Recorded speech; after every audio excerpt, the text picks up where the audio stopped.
ನೋಡಿ, ಇದು ಸಿರಿಧಾನ್ಯ ಅಂತಾರೆ, ಅಂದರೆ ನವಣೆ. ಇದು ಡಯಾಬಿಟಿಕ್ ಇರೋರಿಗೆ, ಹೆಲ್ತ್ ಕಾನ್ಷಿಯಸ್ ಇರೋರಿಗೆ, ವೆಯ್ಟ್ ಲಾಸ್ ಆಗಬೇಕು ಅನ್ನೋರಿಗೆ ಎಲ್ಲ ಒನ್ ಟೈಮ್ ಆದರೂ ತಿಂದರೆ ದಿವಸಕ್ಕೆ ಒಳ್ಳೆಯದು. ಅಟ್ಲೀಸ್ಟ್ ವಾರಕ್ಕೊಂದು 3 ಟೈಮು ಏನು ಬೇಕಾದ್ರೂ ಮಾಡ್ಕೋಬೋದು ಇದರಲ್ಲಿ. ನಾನಿವತ್ತು ಬಾತ್ ಮಾಡ್ತಾಯಿದ್ದೀನಿ, ಬಟಾಣಿ ಮತ್ತು ಎಲ್ಲ ಹಾಕಿ. ಇದು ಸ್ವಲ್ಪ ಲೈಟಾಗಿ ಹುರ್ಕೊಬೇಕು, ಏನು ತುಂಬ ರವೆ ಹುರಿದಷ್ಟಲ್ಲ. ನೋಡಿ, ಹಿಂಗೆ ಕೈ ಮುಟ್ಟು ನೋಡಿದ್ರೆ ಸ್ವಲ್ಪ ಬಿಸಿ ಆಗಬೇಕು, ಅಷ್ಟು ಹುರ್ಕೊಂಡು ನಾನಿವಾಗ ಇದನ್ನು ಪಕ್ಕಕ್ಕೆ ಇಡ್ತಾಯಿದ್ದೀನಿ. ಇವಾಗ ಕುಕ್ಕರ್ ಇಟ್ಬಿಟ್ಟು ಅದಕ್ಕೆ 2 ನೀರು ಹಾಕ್ತಾಯಿದ್ದೀನಿ. ಅದು ಸ್ವಲ್ಪ ಇವಾಗ ಕುದಿ ಬರಬೇಕು. ಕುದಿ ಬಂದಮೇಲೆ ನವಣೆ ಹಾಕ್ಬಿಟ್ಟು ಬೇಯಿಸಿ.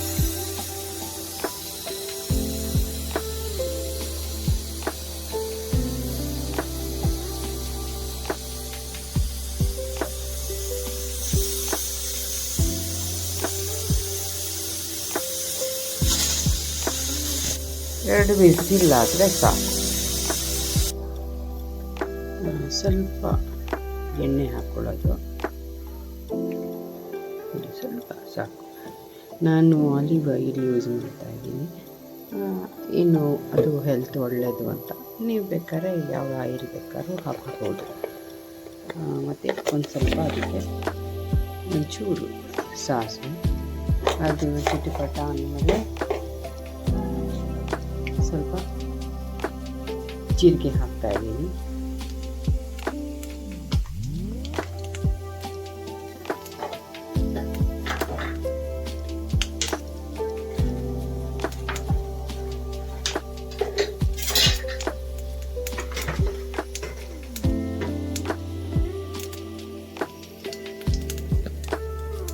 ಅಷ್ಟೊತ್ತಿಗೆ ನಾನು ಮೆಂತ್ಯ ಸೊಪ್ಪು ಎಲ್ಲ ಹೆಚ್ಚಿಟ್ಕೊಂಡಿದ್ದೀನಿ.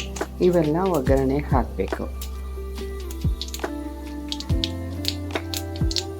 ಶುಂಠಿ, ಮೆಣಸಿನ್ಕಾಯಿ, ಕೊತ್ತಂಬರಿ ಸೊಪ್ಪು, ಕರ್ಬೇವಿನ ಸೊಪ್ಪು, ಮೆಂತ್ಯ ಸೊಪ್ಪು. ಇದಕ್ಕೆ ಮೆಂತ್ಯ ಸೊಪ್ಪು ನಾನು ಜಾಸ್ತಿ ಹಾಕ್ತಾಯಿದ್ದೀನಿ. ನಾನು ಬಟಾಣಿ ಬೇಯಿಸಿಟ್ಕೊಂಡಿದ್ದೀನಿ, ಅದನ್ನು ಬೇಕಾದ್ರೆ ಹಾಕ್ಬೋದು, ಹಾಕ್ದೇನೂ ಇಡ್ಬೋದು, ಚೆನ್ನಾಗಿರುತ್ತೆ.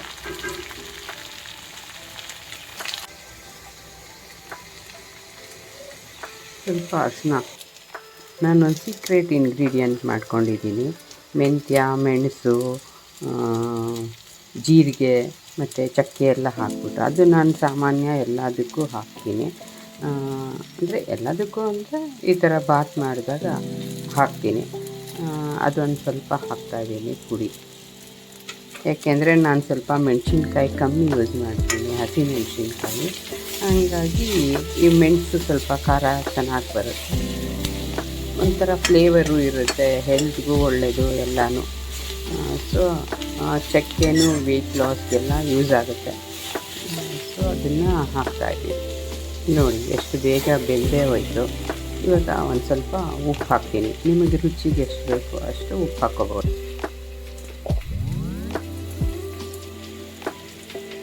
ನಾನು ಪಿಂಕ್ ಸಾಲ್ಟ್ ಯೂಸ್ ಮಾಡ್ತೀನಿ. ನೀವು ಯಾವ ಯೂಸ್ ಮಾಡ್ತೀರೋ ಪ್ಲೀಸ್ ಕಮೆಂಟ್ ಮಾಡಿ ಹೇಳಿ. ಇದಕ್ಕೆ ಬೇಕಾದ್ರೆ ನೀವು ಅಚ್ಕಾರದ ಪುಡಿ ಕೂಡ ಹಾಕೋಬೋದು. ಈಗ ನಾನು ಬಟಾಣಿ ಬೇಯಿಸಿಟ್ಕೊಂಡಿದ್ದೀನಿ, ಅದನ್ನು ಹಾಕ್ತಾಯಿದ್ದೀನಿ. ಕಾಳು ಎಲ್ಲ ಮಕ್ಕಳಿಗೆ ಎಲ್ಲ ಪುಷ್ಟಿದಾಯಕ ಅಲ್ವಾ, ಒಳ್ಳೆಯದು, ನೀವು ಹಾಕೋಬೋದು, ಮಕ್ಕಳು ಇಷ್ಟಪಡ್ತಾರೆ. ಈ ಹಂತದಲ್ಲಿ ನಾನು ಕಸ್ತೂರಿ ಒಂಚೂರು ತುರಿದಿಟ್ಕೊಂಡಿದ್ದೀನಿ, ಸ್ವಲ್ಪನೇ ಲೈಟಾಗಿ ಅಷ್ಟೇ ಹಾಕೋದು. ಮತ್ತು ಒಂಚೂರು ನಿಂಬೆಹಣ್ಣು ಹಾಕ್ಬೋದು. ಮತ್ತು ನೀವು ಇದಕ್ಕೆ ಬೇಕಾದ್ರೆ ಸೋಯಾ ಸಾಸ್ ಹಾಕ್ಬೋದು. ಆ್ಯಕ್ಚುಲಿ ಅದು ಸ್ವಲ್ಪ ಡಿಫ್ರೆಂಟ್ ಟೇಸ್ಟ್ ಕೊಡುತ್ತೆ ಸೋಯಾ ಸಾಸು, ಅದನ್ನು ಹಾಕ್ಬೋದು. ಇವಾಗ ಕುಕ್ಕರ್ ನೋಡ್ತೀನಿ ಆಗಿದೆಯಾ ಅಂತ.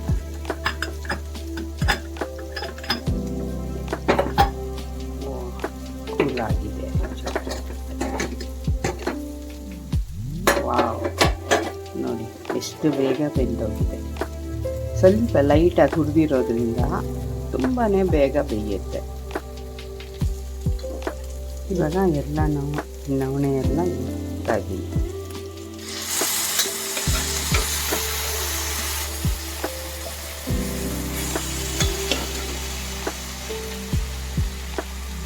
ಎಷ್ಟು ನೀಟಾಗಿ ಬಂದಿದೆ.